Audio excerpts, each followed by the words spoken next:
A very good evening to all our viewers out there. This is Easy Friday. Of course, you're watching KBC Channel 1. My name is Indimuli. And my name is Shiksha, Arora. I'm actually wearing red today in honor of Cristiano Ronaldo coming back home. Manchester United fans, I see you. I appreciate you. A great day for us. Okay, I'm not so sure what to say about Manchester United, but Ronaldo coming back to the English Premier League, definitely that's something to talk about. Something positive. Yeah. Absolutely. Our sign language interpreter is Susan Thuku. For now, it's time for the highlights.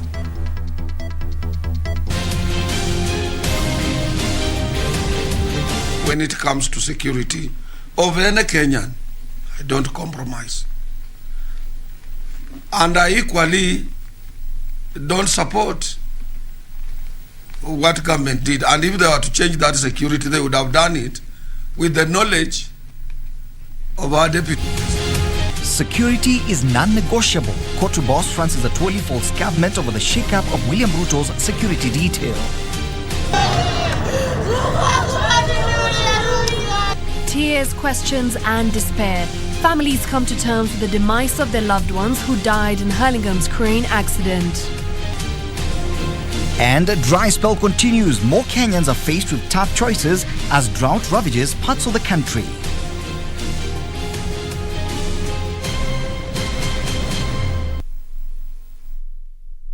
Easy Friday is a hashtag to use throughout this entire hour. You can also talk to us on Twitter at KBC Channel 1, at Shiksha Arora _ and at Indimuli. All right, taking a look at the first story of this edition, we've got Kotu Secretary General Francis Atwoli, who's faulted the move by the Inspector General of Police to recall GSU officers guarding Deputy President William Ruto's residence. Atwoli says just like it should be the case for any other Kenyan, the security of the Deputy President is paramount and that he, the Deputy President, should have been consulted before the redeployment was undertaken. The General Service Unit officers guarding the DP were on Thursday replaced by the administration police, a move which has not been taken well by Ruto's political camp. Inspector General of Police, while downplaying the withdrawal of the elite General Service Unit from guarding Deputy President William Ruto's residence, claimed it was normal deployment consistent with police standing orders. But Kotu Secretary General Francis Atwoli, Ruto's fiercest critic, has faulted the move as dangerous and rushed. I, for one, when it comes to security of any Kenyan, I don't compromise. And I equally don't support what government did. And if they were to change that security, they would have done it with the knowledge of our Deputy President. Because we don't want these lame excuses being blamed on the government because of the security and other people, when there are big issues facing this country. The Kotu boss, however, has reiterated President Uhuru Kenyatta's call that Ruto resigns instead of criticizing a government he serves.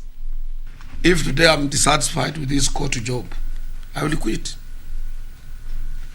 If I'm dissatisfied, because it is for your own good. It is for your own good. Because if you don't, then it means you cannot deliver. You can't, and you know the purpose of being given a job, you must deliver. But if you feel you are squeezed, you are not being resourced, you are not getting the support, you don't have support of your colleagues, you are on your own, then what are you doing there? Meanwhile, the Registrar of Political Parties has announced the formal dissolution of the National Super Alliance, NASA. This follows the withdrawal of ANC, ODM, Wiper and Ford Kenya from the coalition. This, even as businessman Jimmy Wanjigi officially announced that he would face ODM leader Raila Odinga in the party's presidential nominations. For the avoidance of doubt, I am seeking the presidential ticket of ODM. Article 6(2) of your constitution talks about the election of party officials, including the party leader, and that the party leader is the automatic presidential candidate of ODM. It is clear. So, tuko line moja. The businessman's intent to clinch the ODM ticket has rattled a section of the party supporters who have accused him of bringing the party to disrepute. There is no harm telling us, nimeenda huko, and there is no office, and I would like to support. We would encourage you and thank you That is all we need. But just to hear, maybe 100 meters from where we have a party office, then they are told another party office has been opened there. Then we are creating confusion amongst our members. That is all. Once you notify me that we want to put up an office in Runyenjes, it will be my responsibility now to alert my chairman in Embu that in fact there is a party office that we are opening with the help of Jimmy and his team in Runyenjes. That sort of cordiality and that sort of cooperation is what eliminates unnecessary conflict. We are not opening offices where we are finding offices. So don't try and belittle what we are trying to do. We are opening offices where we are not finding offices. We are seeking members where we are not finding members. Don't try and filter us to tell us we must go like this, like this. I am a businessman. I know how to market. We are marketing the party. Wanjigi called on the party honchos to reopen the party's presidential nomination process and ensure transparency. John Jacob Curia, Easy Friday. Away from the country's politics, the identification of bodies of the 9 construction workers who died yesterday at a Hurlingham construction site began today at Chiromo Mortuary here in Nairobi. Now, kin of the deceased were inconsolable after viewing the bodies. Our reporter Caroline Kamau spoke to some of them and filed the following story. A cloud of grief engulfed Chiromo Hospital as families, one after another, came to terms with the sudden death of their kin yesterday at the construction site of a 14-story students' hostel in Hurlingham, Nairobi. Alice Mora's brother, Dixon Ondieki, was among the 9 who died. She last spoke to her brother Sunday, and he promised to see her soon. We received the news yesterday. Actually, my brother-in-law is the one who called me. I didn't know. Then told me, I have heard your brother has fell from a building. So I started calling. I called the neighbors. That's when I got the information that they had been taken to Chiromo. His wife, Marceline Murabwe, is expecting the second child. The death of her husband is a big blow to her and her daughter, aged 3.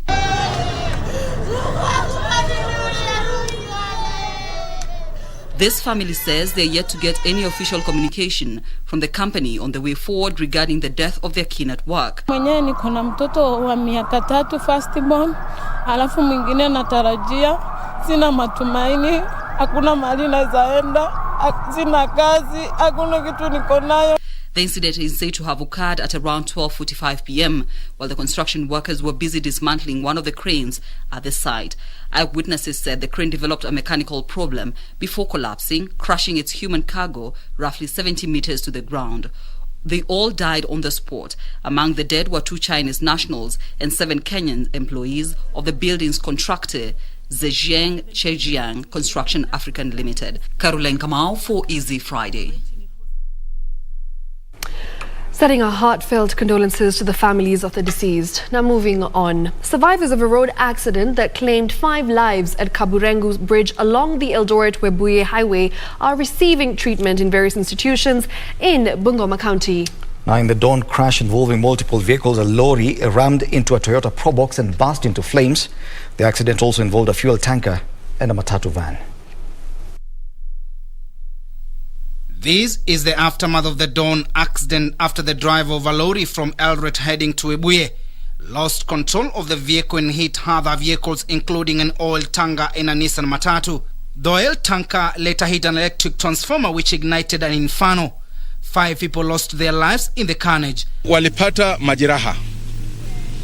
Watu 6 wamekimbizwa hospitali ya Webuye na mtu mmoja amepelekwa hospitali ya Lumakanda. One of the victims who got fractures in his lower limbs narrated how he escaped death narrowly. Nikajaribu kukimbia nikashindwa because nikadiscover my left lower limb ilikuwa imefunji. Nikajaribu kutumia mguu mmoja nikashindwa. Nikaanza kuroll. Lakini vijana wawili wakaja wakanichukua. Wakanipeleka hapo kwa mlango ya Pioneer Medical Services. Some of the victims were burned beyond recognition. Evelyn Mulama, whose 15-year-old son Brian Mulaki was involved in the tragic accident, could not hold her back tears. Wakaniambia mtoto ameumia spinal cord, but tena tutarudia. Spinal cord hiyo mkono, hiyo mguu yote imeumia, side moja right hand. She had sent him to the market only to be told by neighbors that he was among those who were involved in the accident. Mtoto mimi nimeshangaa, nini kiliendelea? Mimi nimetuma mtoto mboga. Mwenyewe anasema Nissan lori iligonga Nissan ndio ilimgonga. Nimesikitika kuona mtoto wangu anafanana vile alivyo. Class 7 Maturu. 15 years. Bila kwa hivi. 15 years. My last born. The Standard 7 boy sustained injuries on the head and is currently receiving treatment at the Webuye Hospital. Residents are calling on the county government to ensure it improves its emergency response services to handle such incidents. Watu wetu wa county ya Kakamega, serikali ya county ya Kakamega, ikiongozwa na Honorable Oparanya, tunataka wanunue magari ya kusima moto ya kutosha, na wawe wanatembea na maji ya kutosha na gesi ya kutosha, sababu moto huu saa yenye ilianza saa 9. Magari zimefika hapa saa 1. Timothy Kipnoso for Easy Friday. Now, witness in the 39 billion shilling fake arms case involving former Sports Cabinet Secretary Rashid Echesa produced 28 photos obtained from CCTV footage where the suspects were spotted together with the foreigners at Harambee Annex. Now, appearing before Magistrate Kenneth Cheriot, the court was also informed of tender documents found and impounded in one of the suspects' vehicles. Take a look. The hearing of the 39 billion shillings fake arms deal continued on Friday before trial magistrate Kenneth Cheriot at the Milimani Law Court. Cheriot viewed the vehicle at the Milimani Law Court's parking lot, which was brought by the DCI as an exhibit in the matter. The court was told of arms tender documents found and impounded in Kennedy Mboya's vehicle, a suspect charged alongside former sports CS Rashid Echesa and others. Also produced in court were 28 photos obtained from a CCTV footage from Deputy President's Harambee House Annex office and Radisson Blue Hotel, where the suspects were spotted together with the foreigners. Forensic expert Chief Inspector Miranda Nesika informed the court that businessman Crispin Odor Odipo during arrest was found in possession of a fake stamp impression from the Ministry of Defense. 8 more witnesses are expected to testify, with the hearing expected to continue next Friday. For Easy Friday, I'm Serafina Robe. Now, bringing you the latest on the drought situation in the country that continues to push hundreds of thousands of Kenyans living in arid and semi-arid areas to the brink. Dwindling pasture, failed crops and overstretched water sources highlight the dire need for the emergency response. And as Nancy Okwara reports, human-wildlife conflict is first becoming commonplace in some areas as wild animals compete with humans. Residents of Rubiri and Mirera in Naivasha say wild animals are invading their farms in search of water. For the locals, it is now a precarious balancing act. Hata tulikuwa tunapanda mpaka juu ya nyumba. Tunapiga mabati ndio tuweze kuzifukuza. Zikikuona kwanza wewe ni mama zinasimama. Zikikuona kwanza wewe hata uwezi kufanya kitu kwa sababu nyati na wewe ni nani mkubwa. The wild animals, mostly buffaloes and zebras, have strayed from the Mount Longonot National Park and Hell's Gate into the farms, leaving a trail of destruction. Sumbua sana kwa sababu hii chakula yote, hii mashamba yote hata hatukuvuna. Imekula yote hata huko chini ukiangalia mnaona vile. Hiyo ndio imeharibu hii kitu kila kitu. In Lamu County, residents say they have little to eat due to the biting drought. Hii chakula cha shirika la Red Cross limesaidia pakubwa kwa sababu kutoka huu ukame ulipoingia zaidi ya vipindi vitatu sisi hatuna makulima. The Kenya Red Cross is distributing food aid as part of measures to mitigate the effects of Mother Nature. Sehemu nyingi sana za ambazo ni za maji zimekauka, ni water pan moja tu ambayo iko hapa, na zile ambazo zimebakia sasa hivi yale maji si masafi kwa binadamu kunywa. Hiyo ni kwanza. Pili, maji hayo ambayo binadamu wanakunywa pia mifugo wanatumia maji hayo. Up north, some 1,100 residents of Mandera County are handed some relief aid to cushion them against drought and famine. Naona kuwa wale ambao wameathirika katika kaunti hii tumeambiwa ni 1,195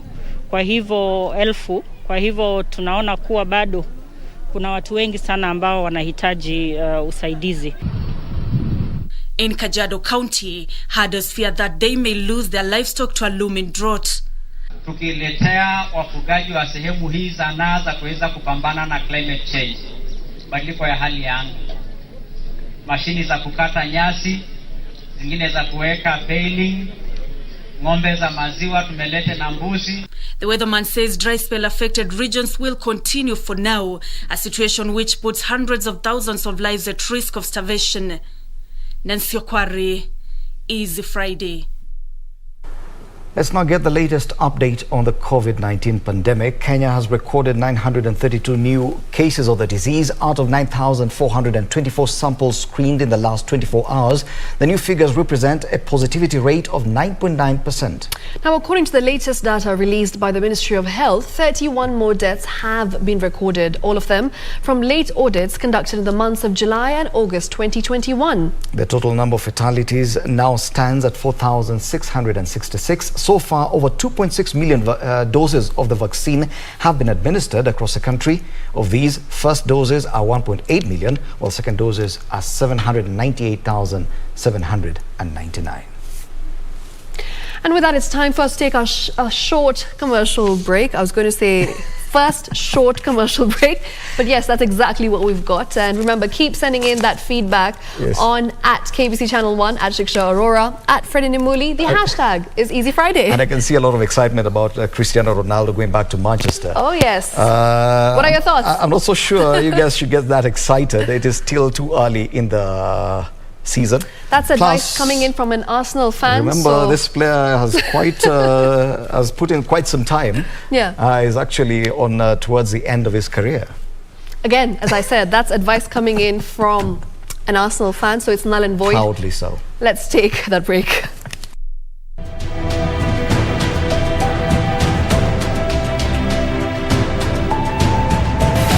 Akishangiliwa kwa vigelegele na nderemo, Rais Mwai Kibaki aliye pia amiri jeshi mkuu alitia saini na kuweka muhuri katiba mpya na kuitangaza rasmi katiba hiyo.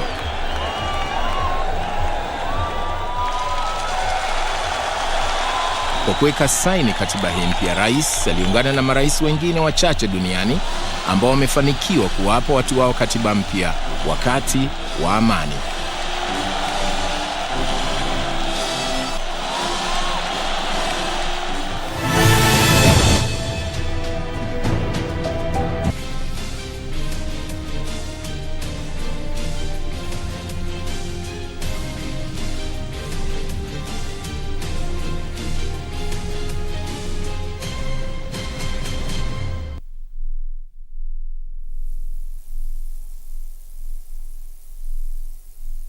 To get Nissin Creed as your skiza tune, dial *811 *963#. We believe in one God, the Father, the Almighty, maker of heaven and earth and all that is seen and unseen. We believe in one Lord, Jesus Christ, the only Son of God, eternally begotten of the Father, God from God, light from light, true God from true God.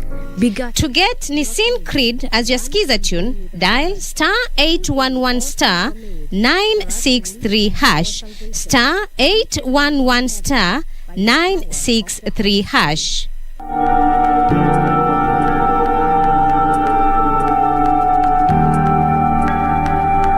Wewe mwenyewe unaendelea kuzeeka na time is not waiting for you.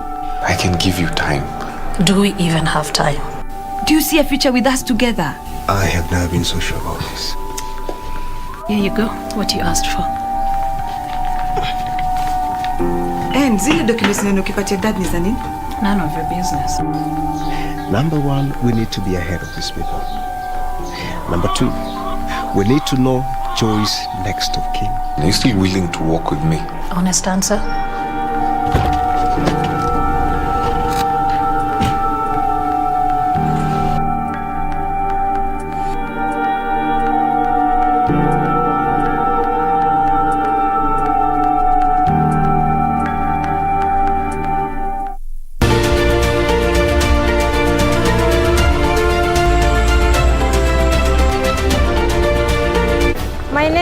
Dorothy Lowaktuk, and I'm a wildlife warrior.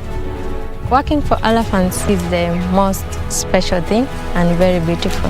This is the first community-run elephant orphanage in Africa. They will not make in life if they are not with their families. We get them and rehabilitate them instead of leaving them to suffer in the wild. This is Wildlife Warriors, and I'm Paula Kahumbu.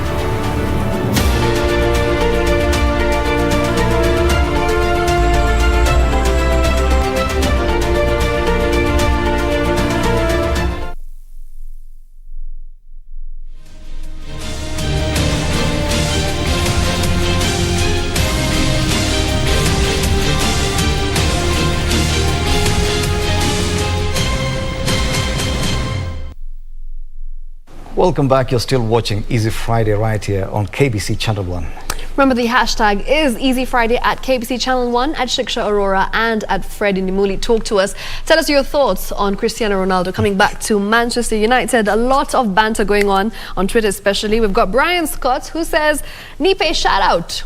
Shout out indeed to you, Brian. Thanks for watching. Wow. Glenn Gordon here at Glenn Mushka _Mushka on Twitter says, as Chelsea, as in, allow me to say, Sisi kama Chelsea. Wow, kama Chelsea. We'll be waiting for you to acharaze too. All right, another one that came in, that was from Dennis Otieno, who says, we Chelsea FC will handle him. Bondo is locked in. And at DJ49, he says, so you've been a United fan all this year, that must be for you. Yeah, it is. Chini ya maji. Chini ya waters.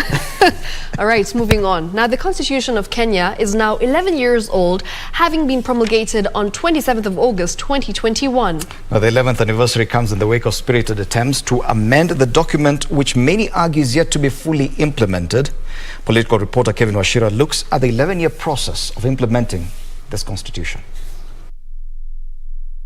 Kenyans promulgated a new constitution, quenching a 20-year quest to change the law. Speaking during the promulgation, the then President Mwai Kibaki described the constitution as an embodiment of hopes and aspirations of Kenyans.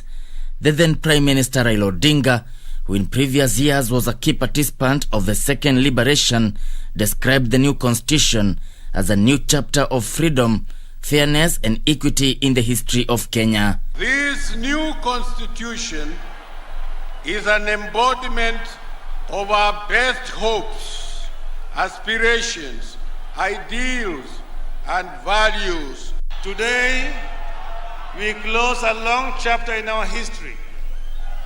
We put repression, exclusion, dictatorship and heroic struggle behind us once and for all.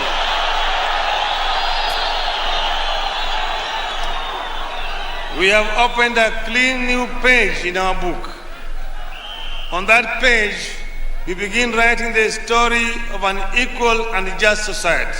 It was touted as one of the most ambitious constitutions. The new dispensation brought devolution that introduced 47 county governments and sharing of functions and resources between the two levels of government, the independent commissions, separation of powers among the three arms of government, equalization fund for the marginalized areas, and the Bill of Rights, among other benefits. Barely a year after promulgation of the Constitution, attempts to amend the law were made through Parliament. The 10th Parliament attempted to amend the Constitution's 2/3 gender rule requirement for Parliament but failed. To this day, Parliament is yet to comply with the Constitution's 2/3 gender rule requirement, nor has it legislated how the requirement will be achieved. Another parliamentary initiative to amend the Constitution was witnessed in the 11th Parliament. The National Assembly in 2013 changed the Constitution, legislating that equalization fund should go to the constituencies and not counties, but the decision was rejected by the President. The ward can be a unit of devolution. The constituency can be a unit of devolution. We must separate devolution and governance and MCAs. Devolution is taking wealth to our people. 5 years later, President Uhuru Kenyatta would assent to the equalization bill that prescribed how the 14 marginalized counties would share the equalization fund. 11 years since the introduction of Equalization Fund, the marginalized communities that were to benefit from it have nothing to write home about, yet the fund has just 9 more years before its demise.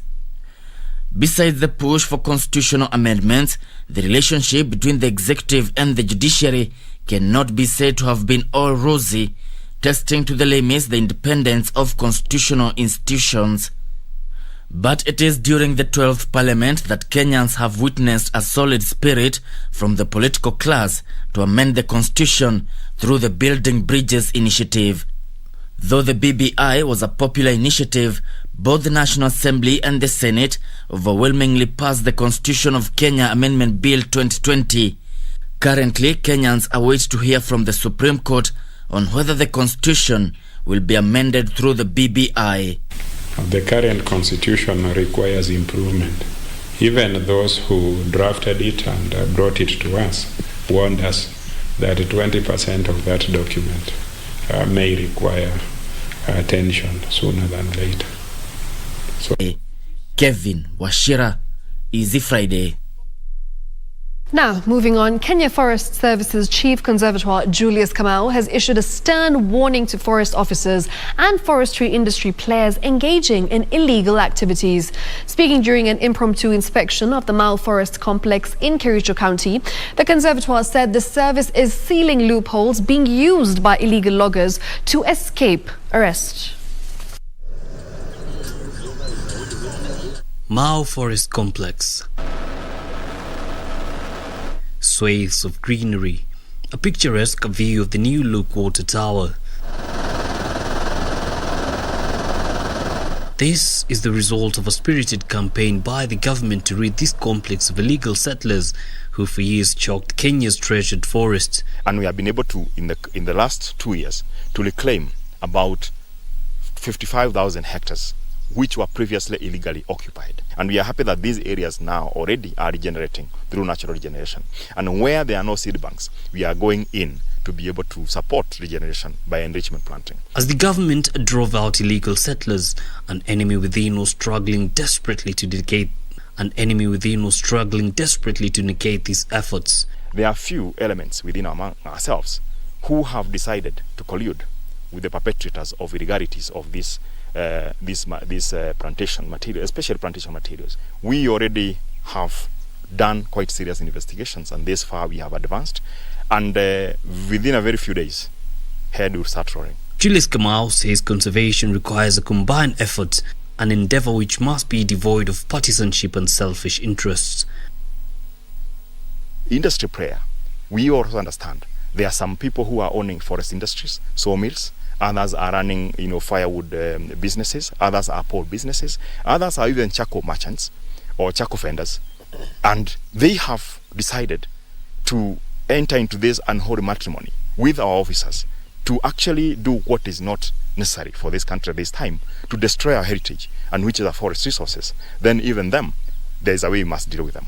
We'll profile them, we'll name them, we'll shame them, and also we may ban them totally not to engage with us, even as we go ahead to open up these plantation areas for business with Kenya Forest Service. According to available data, areas such as Sorget, Kuresoi, Tendeno and Makutano are notorious for illegal forest activities. And therefore I want to urge that we all work together to unearthing all the vices that may be ailing us, malignant within our lives and our own ways of doing business, and say no to them, because there's no space for that to happen in the current times of the Kenya Forest Service leadership. The Kenya Forest Service is banking on the goodwill of Kenyans to attain the desired forest cover. Kamau says information volunteered by the public on illegal activities go a long way in ensuring timely response. For the few forest officers and industry players looking to illegally benefit from the forest, a stern warning has now been issued to them that their days are numbered. Yusuf Far reporting for Easy Friday from Sorget Conservancy, Kericho County. Police in Kitui and Machakos have launched investigations into an attack at the Kanyonyo B2 ranch, which left 16 people nursing serious injuries. An armed gang is alleged to have raided the ranch, brutally attacking employees in a suspected land tussle. According to the victims, they were going about their business when a group armed with machetes raided the KENYAN B2 ranch along the border of Kitui and Machakos counties. Jana mwendo wa saa 6 kuna kikundi ya Mobela iliingia mahali tunafanyanga kazi B2 na wakaanza kutupiga. Walikuwa wamebeba silaha mingi, mishale, shoka, mikuki, panga na manati. 16 people were left nursing serious injuries after the attack. Wakimbiza, wakawashika, wakawapiga, wakawaumiza, wakawakata. Sai kuna wengi wetu wamelazwa hospitali ya Kitui General. The victims were rushed to Kitui Level 5 Hospital and Matu Level 4 Hospital, where they are receiving treatment. According to the ranch management, they are the rightful owners of the ranch, claiming the attack is an effort to grab the land. Tuko na lisi yake. Ile iko na miaka 46 years to go. Kwa hivyo, we are legally possessors of the land. Lakini wale wengine wanakuja wanaambia watu tunataka hii kichaka ni yetu na ni squatters. Wanaanza kukatakata hii chamba na kuuzia watu wengine. Authorities have launched investigations into the violence. The employees are calling for justice and protection from the government. Tunalilia kilio chetu ni kwa Bwana Mutia Mbae na Matiang'i. Kwa CS Friend Matiang'i wa internal security aangalie hii jambo. Tuko na shinda.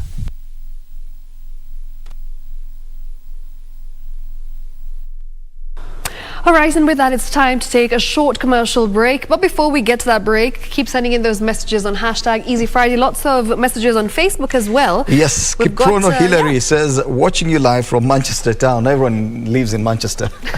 Simply because Ronaldo is back. Yep. Another one from Gadu Waskailing Olkalau says, watching from Olkalau town, Nyandarua County, 018. And Kiprotich and Charlotte, another Kiprotich, says, watching from Nairobi at the river. And quite a number of people issuing statements on social media.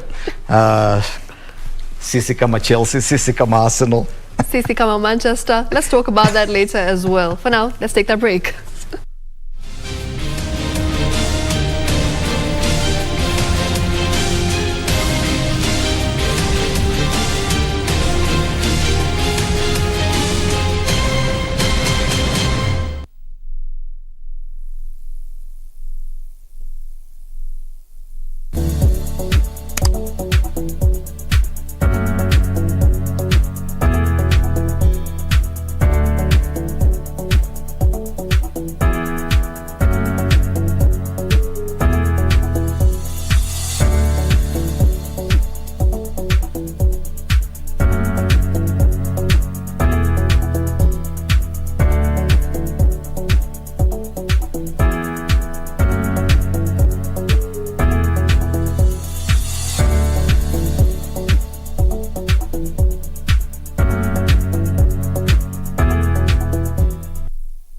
This week on Tech on Tech. Being a 3D media artist entails so many things.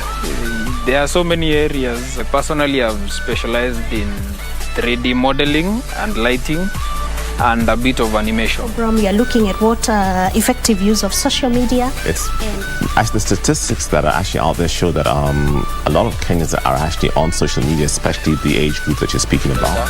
We bring you tech news from all over the world, outstanding tech features, amazing innovations and inventions.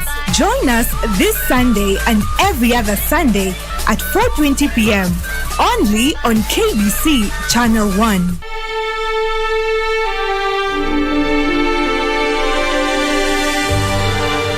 Nobody will believe you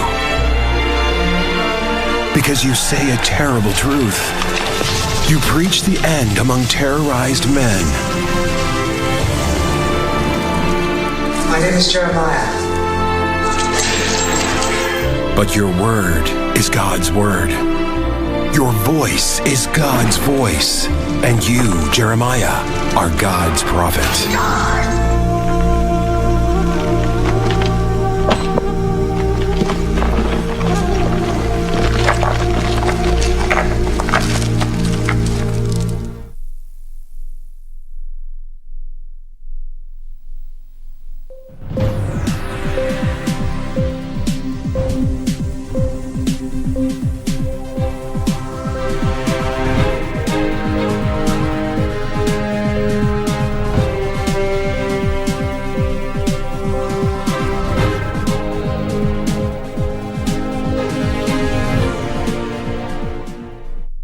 Welcome back on this Friday edition. My name is Carol Jenga. Time now to take a look at the latest in the world of business.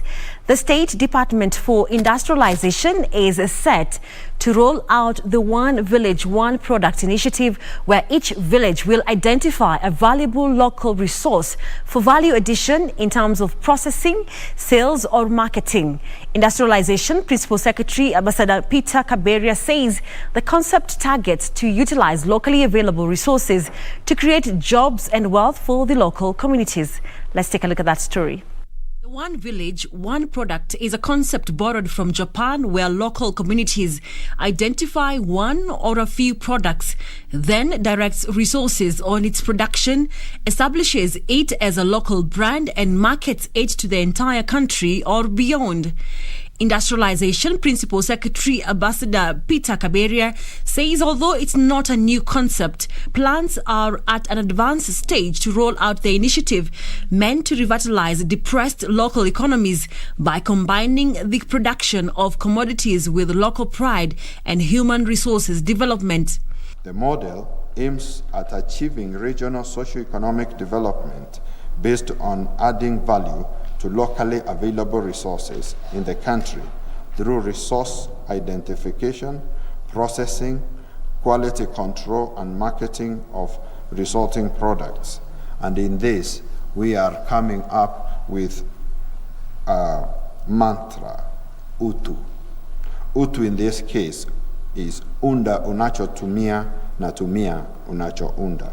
He says establishment of industries at the grassroots level based on the respective locations' resource endowment will provide residents with a source of income and an opportunity to grow their skills. Also, we know that the majority of our population does not live in the cities.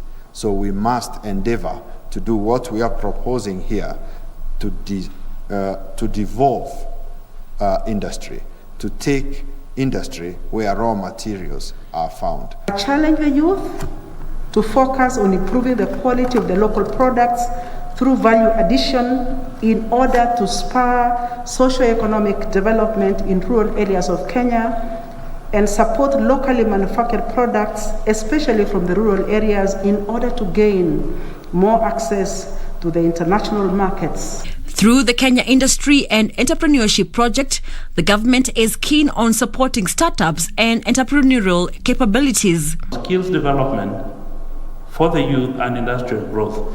And those are some of the things that we must address. They noted that the academia should lead the way in seeking to address the skills and needs for the job market. The youth in Migori County are urging their counterparts around the country to embrace farming as a means of self-reliance and economic empowerment. This comes at a time when the country's youth continue to view agriculture as an unattractive and tedious activity. However, as our reporter Alan Aoko found out, the youth are slowly embracing farming and enjoying the prospects. Agriculture has been viewed in the country as a venture for the retired, with the average age of a farmer in Kenya currently at 61, that is a year after the official retirement age. Land challenges, access to capital, and shifting negative attitudes have been listed as some of the challenges discouraging the youth from venturing in farming. These reasons make for grim realizations, and especially for an avid farmer like Peter Chacha, who besides trying to impact his farming skills to the younger generations, would like to see the sector thrive. Na unajua nyanya moja inazaa nyanya tano. So kumaanisha hii kitu moja inakupea let's say 20 bob. Na hizi vitu ziko kama vitu 30. Zimezaa hii kuzaa nyanya kama vitu 30. Ukipiga 30 times 20, how much money do you expect to get? Si ni pesa mingi sana. Chacha believes motivating young people to join agriculture through agribusiness is now more important than ever, adding that with the rising youth unemployment, the agriculture sector presents a huge opportunity for creation of employment and achievement of food security. Na ni kilimo kimehamasisha vijana, mayouths wamekuwa empowered, wamesoma, wakulima wamefurahia. Ni kitu tumeona ikisaidia community. And that's where some of Chacha's students come in. Youths, naweza sema, if youth embraces agriculture and love agriculture, this is one thing that inaweza wa empower, and it can give them, like, it will give them ile nini ya as in kupata finance, umeona, kujiendelesha hata kibiashara. You know, if they don't want to really do the cultivation themselves, they can as well do agribusiness. Umeona mtu like hapa kwa mali shambani, somebody comes and take the agricultural products to the market, so that is already employment. Kwa upande huu as a youth tunasema kwamba si lazima kwamba ukue employed, unaweza kuwa self employed kupitia kwa shamba, na vile vile unaweza jijenga katika kimaisha, kwa sababu ukipitia katika shamba vile wale watu ambao wamekuwa employed na government wanaweza kuja hapa wasome, na mali shambani anawafunza jinsi ya kupanda cabbage, jinsi ya kupanda nyanya na madawa gani ambayo inastahili. During the COVID-19 pandemic, economies were devastated, resulting in extensive job losses. While the formal economy can only absorb about 10% of labor market entrants, young entrepreneurs have a far less saturated market to venture into through agribusiness. Kilimo cha nyanya kitaendelea, sukuma, cabbage, vitu zote ziko sawa. Na hizo vitu zote tumeanzisha ili ziweze kuempower wale hawana kazi, hawana ajira, wachukue kama ajira vile wangeandikwa. Kwa sababu wameamini sana lazima asome amalize ndio aende kupata kazi ya ofisi. Tusikae tukijiambia tu like we can only be in offices. There are other fields that can enable us have zinaweza tu enable kupata pesa. Yeah, because hata ofisi unafanya kazi ukitaka pesa. But remember, agriculture unajua itakupatia more money compared to the money that unatafuta kwa ofisi. So currently they are focusing on adding value to agricultural produce. Surely this is a call for the youth. Look at the bounty that we've just seen on this farm, and surely you want to tell me that a tomato like this, which is filling the most of my hand, cannot sell for just 10 shillings. This will surely go for 20 and above. Look at this. It's an entire Garden of Eden tomato. Alan Auko, Easy Friday. Well, thank you, Alan Auko, for that interesting story. Now, all government agencies are required to make reference to the Kenya Vision 2030 and the Big Four agenda in their advertisement and public communication. This is a directive issued by the head of public service, Joseph KENYAN, who says the display of the logos is meant to improve public communication in a manner that ensures that the successes and achievements of the government are effectively communicated in a coordinated manner. Here are the details. The new directive, government agencies are required to display the logos of the Kenya Vision 2030 and the Big Four agenda alongside the institutional logo in all their adverts and public communication. In the circular addressed to the Attorney General, Cabinet Secretaries, Principal Secretaries, Chairpersons, Chief Executive Officers and State Corporations, the head of public service, Joseph KENYAN, says the objective is to achieve a synergized and coordinated communication of government successes and achievements. The head of public service noted that the change was prompted by the need to assure a singular framework on the articulation and packaging of government information. KENYAN further says to ensure efficiency and appropriate content referencing, all advertisements and public communications shall be edited, curated and compartmentalized under the appropriate Kenya Vision 2030 pillar and Big Four agenda by the Vision 2030 Delivery Secretariat and the Presidential Delivery Unit. This comes as the government moves to boost manufacturing, food and nutrition security, affordable housing and universal health coverage, as well as enabling infrastructure. The Kenya Vision 2030 Delivery Secretariat and the Presidential Delivery Unit will audit all public institutions quarterly to ensure compliance. Well, and that is how we wrap up business for tonight. Richard Munga is coming up next with the sports. My name is Caroline Jenga. Have a good night and a great weekend. We're going to take a short commercial break.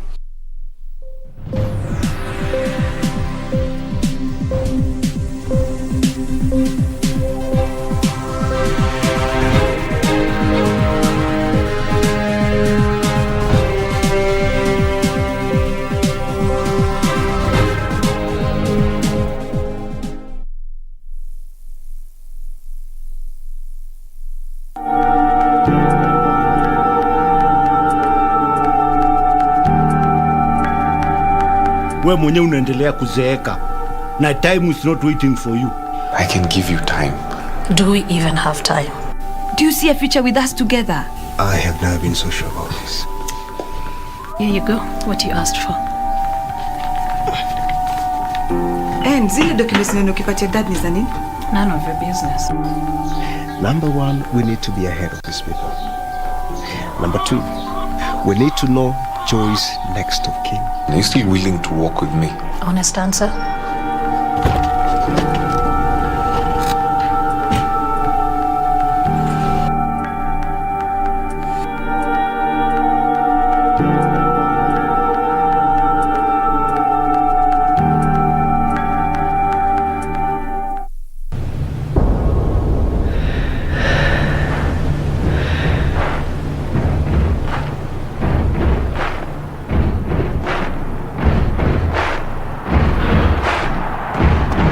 The excitement of the Olympic Games doesn't just stop there, as the biggest para-sports event, the 2020 Paralympic Games, gets underway from the 24th of August to the 5th of September in Tokyo, Japan.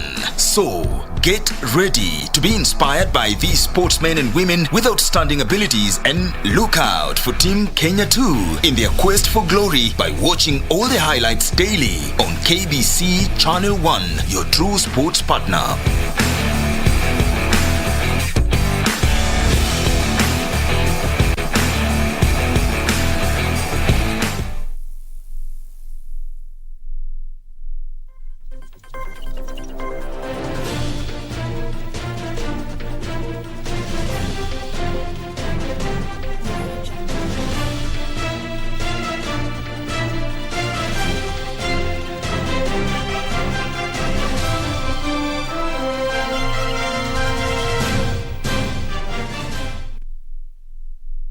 Well, good evening. I'm Richard Munga with the day's sports. Now, Kenyan rower CS Ruru Mohammed finished fourth in a qualifying round during the PR1 singles cars rowing competition at the ongoing Paralympic Games in Tokyo, Japan.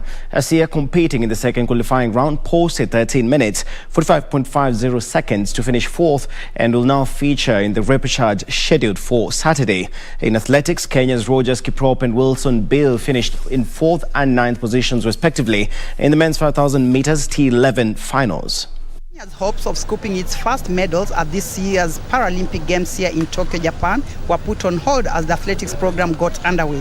Captain Rogers Kiprop and his guide Alpha Malinga were contented with the fourth position in the 5,000 meters T11 class, won by Brazilian Jacques Yetsin, who clocked 15 minutes 13.62 seconds. Kiprop blamed his finishing technique for missing out on the podium. Mimi mwili wangu ilikuwa sawa, lakini kwa ile lap ya mwisho ambayo ni kick, hiyo ndio ililemea hali ya joto ndio ikanifanya sababu nikaibuka hiyo nafasi ambayo nimekuwa siku ya leo. Another Kenyan participant in the race, 2016 Rio bronze medalist Wilson B and guide Robert Tarus, who were placed ninth in the race, complained of the hot weather conditions that really impacted on their performance. Kwa furaha yangu nasema ya kwamba ingawa nimechukua namba ile yenye sikuwa natarajia, pia nashukuru Mungu kwa yote kwa sababu hii kilomita ndio imenitatiza sana kwa sababu ni choto mingi sana. So kwa hisani ya Kenya ambao walikuwa wanatuombea na washukuru pia. There was a scare before the start of the race when Kenyan athletes were almost disqualified due to lack of blindfolds, and the Brazilian team came in handy to rescue our athletes. Kwanza baada kwa quorum hatukuwa na hisi ya ndani, hiyo ndio hatukuwa nazo kwa sababu wakatuambia kwamba tunataka na tujidulie, so wakatuambia kwamba nyinyi leo amta kuombit. So nashukuru Mungu sababu ya mwenzetu kutoka sehemu ya Brazil ambaye aliasimu hiyo mask fly footballer kufunga macho. Nashukuru Mungu kwa sababu ya hayo mambo ambayo ametufanyia siku ya leo. Meanwhile, Arora Asia Mohammed finished 5th in the women's single sculls event that took place this morning at the Sea Forest Waterway to qualify for tomorrow's repechage. Reporting for KBC Sports from the Olympic Stadium here in Tokyo, Japan, I am Elina Shiveka. Now, meanwhile, the inaugural CAF Women's Champions League Sekafa qualifiers is set to kick off tomorrow at the Nyayo National Stadium. Kenya will be represented by Premier League champions, that is Vihiga Queens, who kick off their Group B campaign against CBE of Ethiopia on Sunday. All of the 8 clubs that had confirmed participation in the CAF Women's Champions League Sekafa qualifiers have checked into the capital, Nairobi, save for Zanzibari outfit New Generation, who are scheduled to jet into the country on Saturday morning ahead of the tournament kickoff. This competition is very important for the development of women football, and it's something that the ladies of the girls playing football have been looking forward to for so many years. It has been in discussion for long, and it is good and humbling that it is now happening.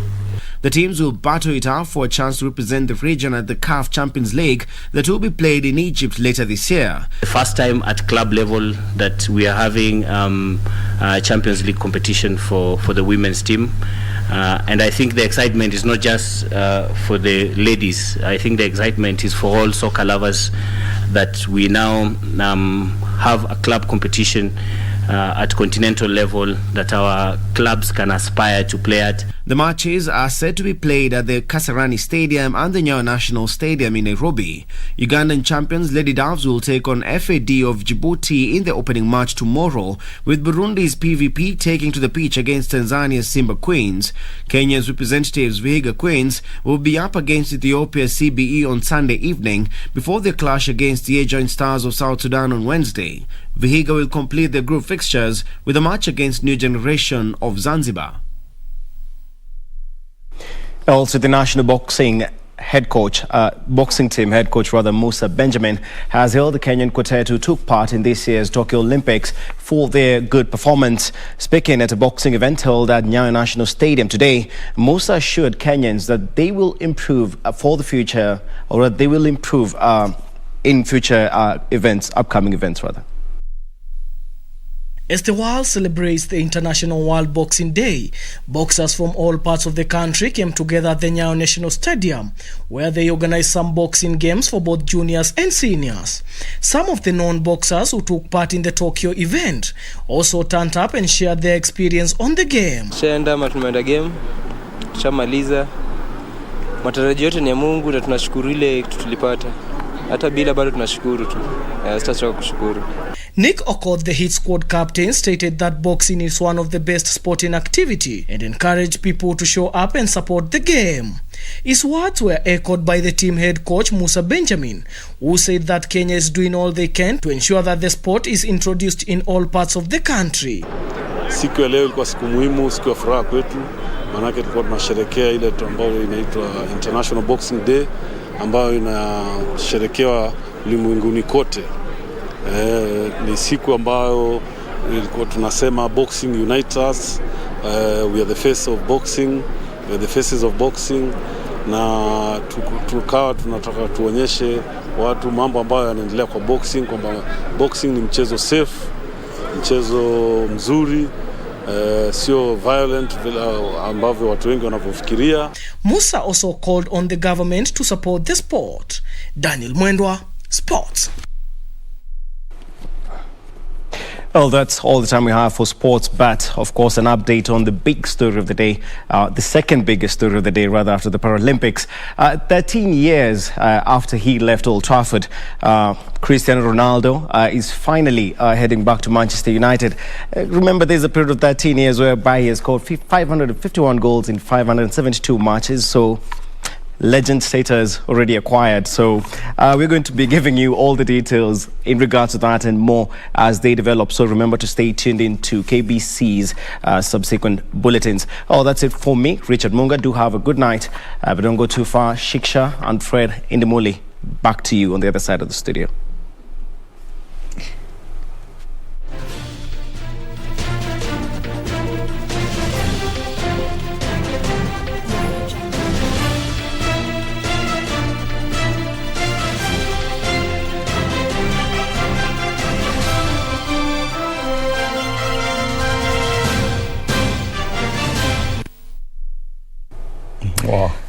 Richard Munga said it all. Nothing more to say, right? Exactly, and nothing more to achieve for Ronaldo. 5 Ballon d'Ors.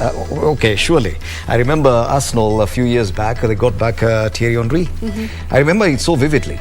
Because I remember the tears and hiccups after that. There wasn't much to write home about. We're going to be optimistic. This player has achieved everything. We're going to stay optimistic, not like Arsenal fans. Well, get your box of tissues out and ready. Simaran has a message for you, Indimuli. He says, sisi kama Manchester, kila mtu apewe mayai mbili hapo kwa gate ya Old Trafford. Bill kwa Fred Indimuli, watching from Kakamega. Nini kama Manchester mutalia.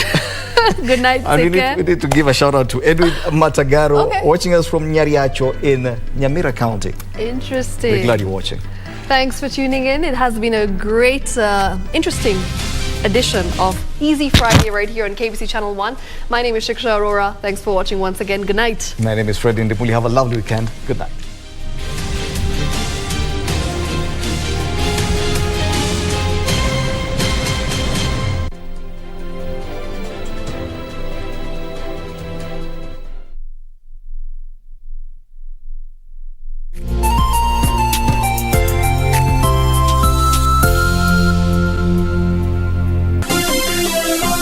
Vera Beauty College.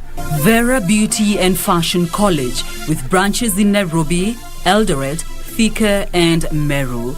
Did you know that we are a TVET approved institution?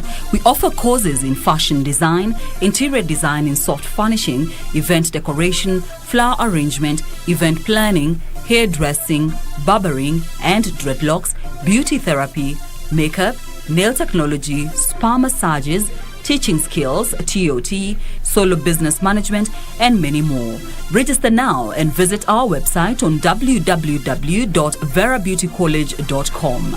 You can also call on 0725-923-550 Nairobi branch, 0728-087-689 Eldoret branch, 0722-227428 Thika branch, 0725-000-706 Meru branch. Vera Beauty and Fashion College, a TVET approved institution.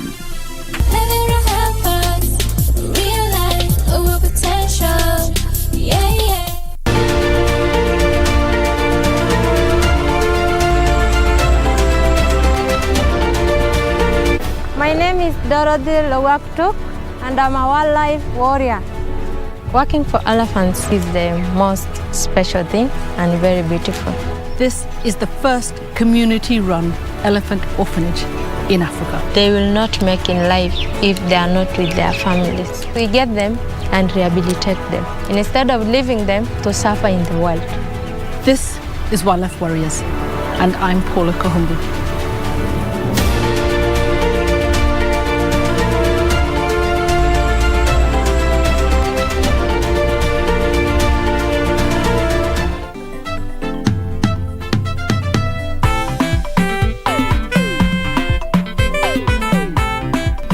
Focus, you cabbage face. This kind of speech is for those who use their brains. You, on the other hand, could use water and soap. Guys! Julia and Vala, I've eaten all the food. Now we are going to die in the jungle. Will you keep your voice down? You know, I had no plan of going out like this, just so you know. And Julia, just know you're the worst planner in the history of planning. What is your problem? Why can't you just enjoy the sleep like the rest of us? We might have taken the wrong van. Whose van is this?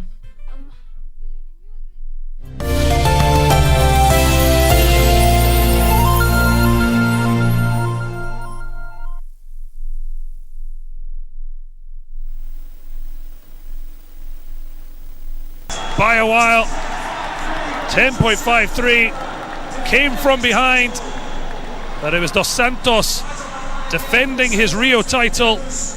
He couldn't quite beat his world record time, but after a home success in 2016, it's Tokyo delight.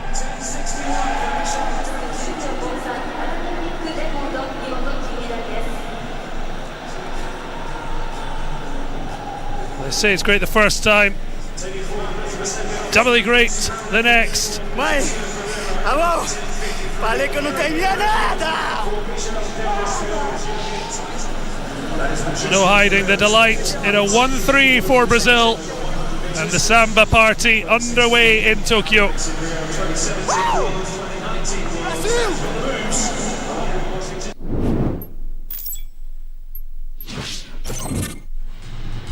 Well, over to the courts,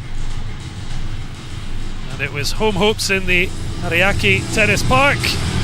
Takashi Sanada of Japan taking on the Dutchman Carlos Anker. For Anker, it was a tough exhibition to behold as Sanada won 3 out of 10 break points to convert his dominance. He's never been past the round of 16 at 2 games, but maybe now the number 9 seed can make big waves at his home games. Sanada, 2 sets to love, 6-1. An hour and 35 for a 6-1, 6-1 success. Well, it was the veteran of the games, Martin Legner, the Austrian, has been at every Paralympics since medaling the sport in Barcelona 92. His best ever was 4th in Sydney, but sadly it was a first round defeat this time round. 59-year-old facing the youthful 21-year-old Zheng Zhu of China. 6-1, 6-love, serving the Austrian a bagel as he succeeded on his debut to march on to the second round. Well, Wagner of the United States, also having been at every Paralympics, he'd medalled at least in one event since 2004 in Athens, but the 47-year-old suffering the same fate as Legner. Their Dutch second seeds, Schroeder and Vink, running through in an hour 24 for a 6-2, 6-1 success over the team of Wagner and Barton.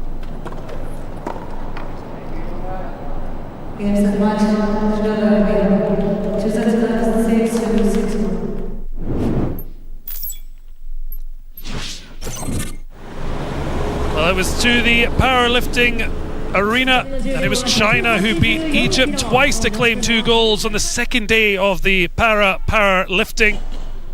Herbert Aceituno, though, of El Salvador, gave his country their first ever medal in Paralympic or Olympic Games, taking bronze with a brilliant second attempt of 184 kilograms. But then it was the tete-a-tete between Yong Ki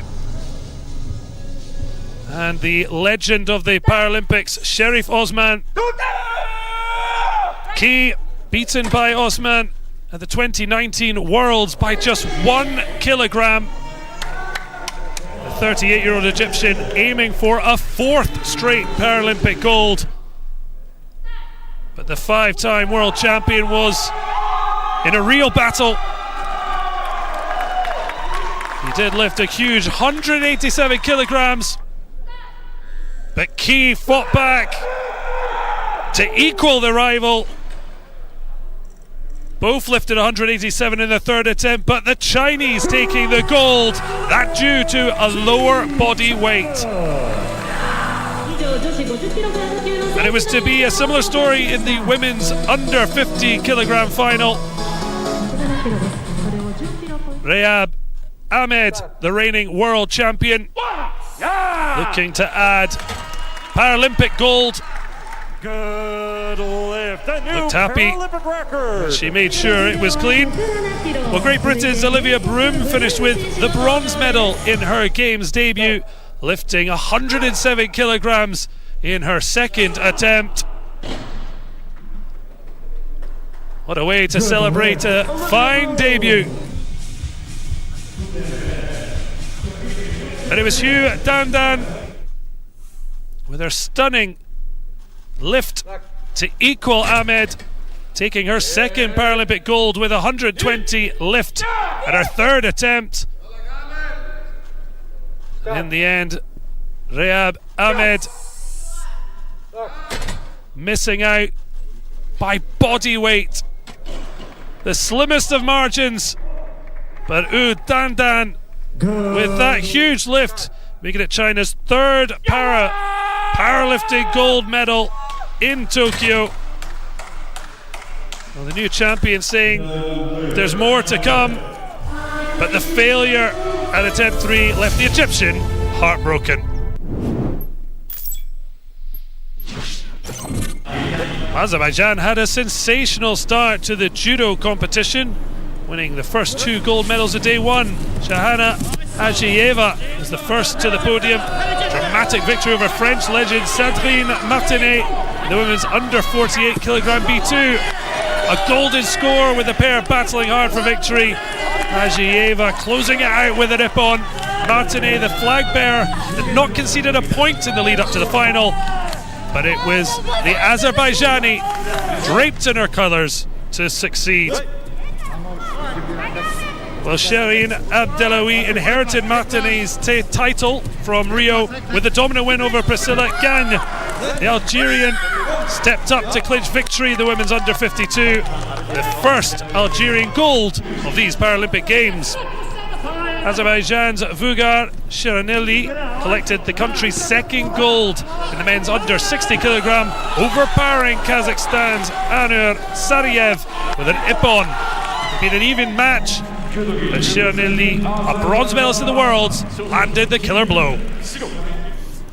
And the last bout of day one, high drama in the under 66 men's final. Uzbekistan's Uchkun Kuranbayev claiming gold. Spain's Sergio Banon, just 22 years of age, a European silver medalist, objected to an award of a Waziari. They left the mat before the pair and the referee had bowed to the judges.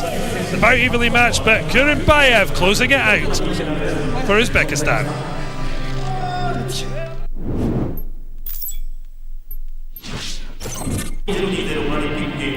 Well, to the mixed wheelchair rugby, Australia taking on host Japan.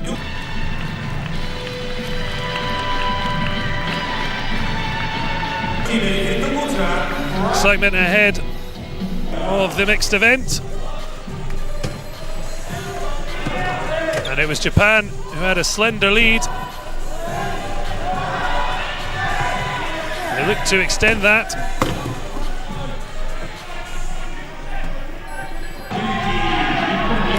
Managing to battle their way over. Dominant display. For Australia, it was frustrating. Their captain and talisman desperately trying to keep onside.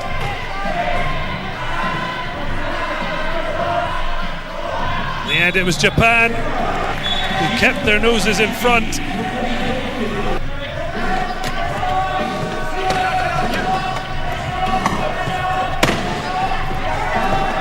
Fantastic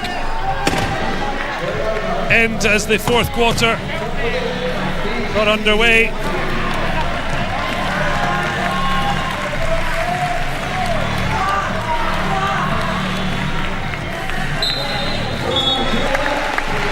The hosts certainly enjoying. A few supporters were able to make it out for a 57-53 win. United States taking on Great Britain, certainly an emotional first up for both teams.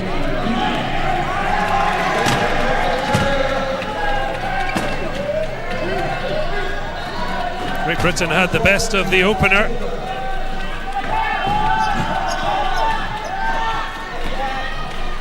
Certainly found themselves in a healthy position.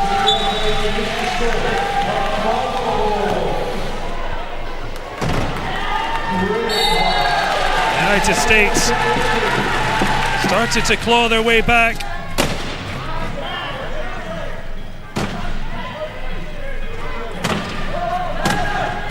Just a 1-point game.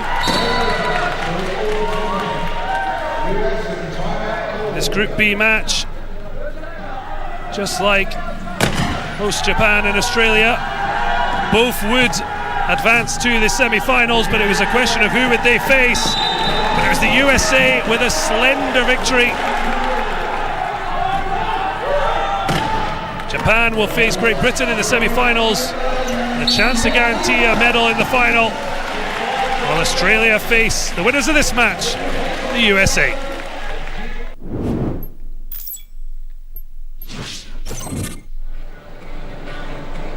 Well, then it was time for the Velodrome. Chance to a whiz round the cycling track.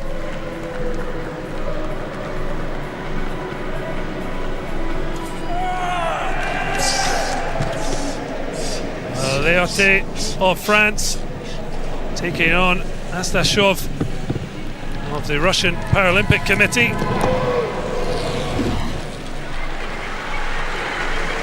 It was a good start for the French cyclist. Then facing China's Li. This time just coming up short.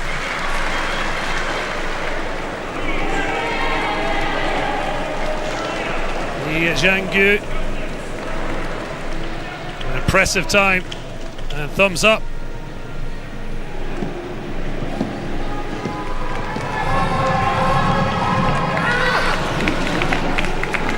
Liz went on to face Van Gas. But it was the 2012 and 2016 champion who kept in front with the women's C4 500 time trial.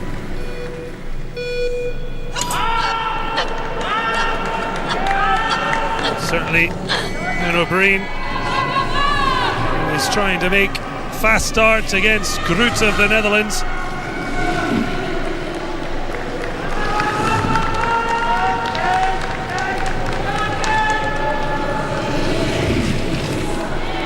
Brian keeping Canada ahead of front. Then had to take on Great Britain's Cox.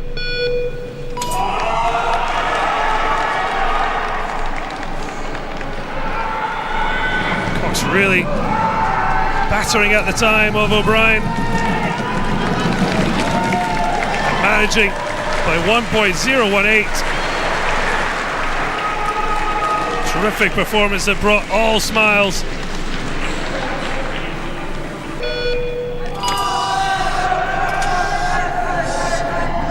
Then it was the turn of Frenchman Foulon against Donahoe of Australia for a 1,000-metre individual pursuit. And it was an emotional outburst from Foulon as Donahoe couldn't make up the time.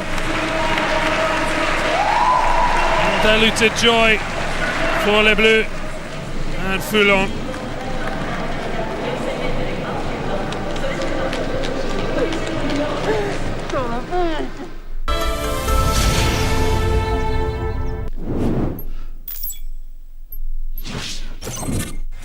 Back on the court, the reigning Paralympic champions, United States, taking on Iran. Certainly looked to make their dominance count. Fine shooting inside the area to increase defending champions' lead.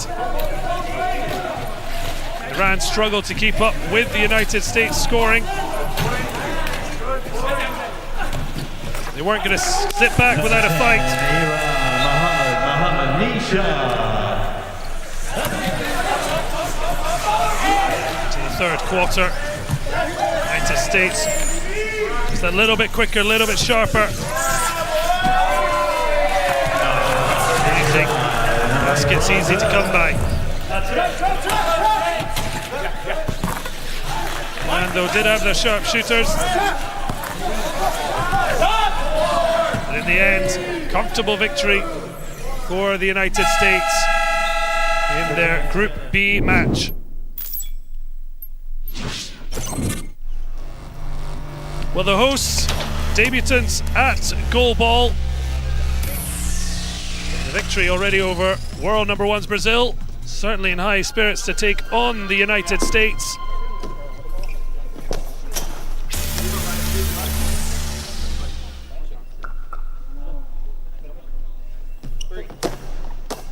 Japan came out firing from the off. Japan 1-2. It was a supremely dominant performance that saw the United States struggling to keep a grip. Fine save on the line. Just losing control. 6-1. Soon was 7, and a chance that the match might be finished before the end came into focus for the Americans. A 10-point advantage. Finishes the contest early. And Japan, a long time to go in the second period. Just 1 goal away. Team talk to try and raise American spirits, but it just wasn't to be, as Japan slammed the door shut.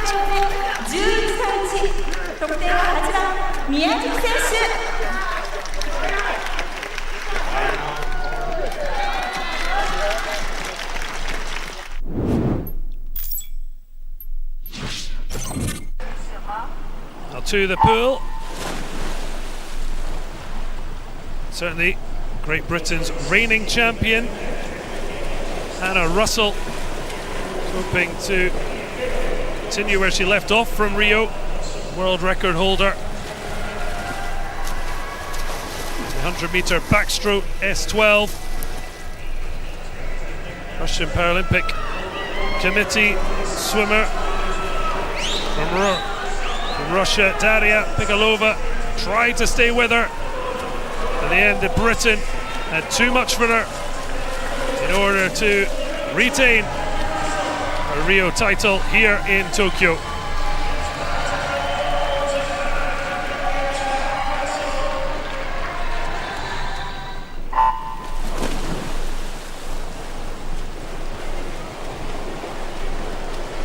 The men's 100-meter backstroke. Griswold leading the way early on, the 24-year-old American.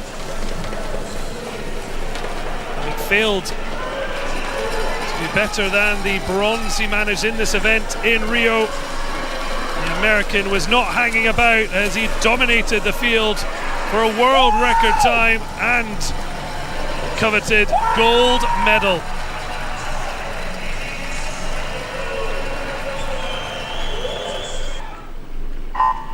Men's 200-meter freestyle S14. The intellectually impaired is Rhys Dunn of GB, who looked to get another place at the top of the podium for his country.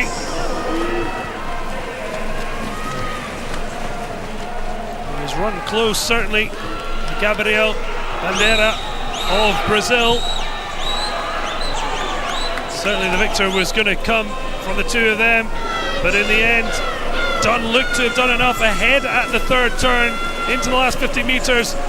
Bandeira, though, not giving up until the very end, but Dunn in world record time, taking gold.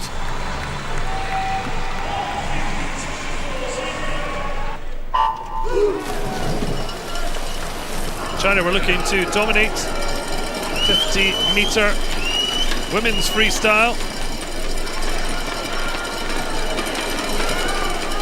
Certainly, we were aiming to impress. Certainly the world record under threat.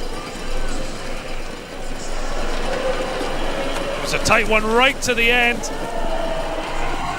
But a world record for China's Hua in a Chinese 1-3.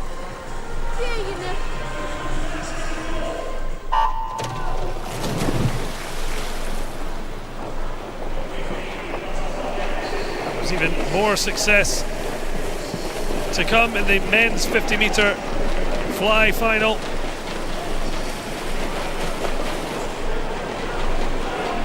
Quite stunning performance. Another world record to fall to. Tao Zheng, who led a Chinese 1-2-3.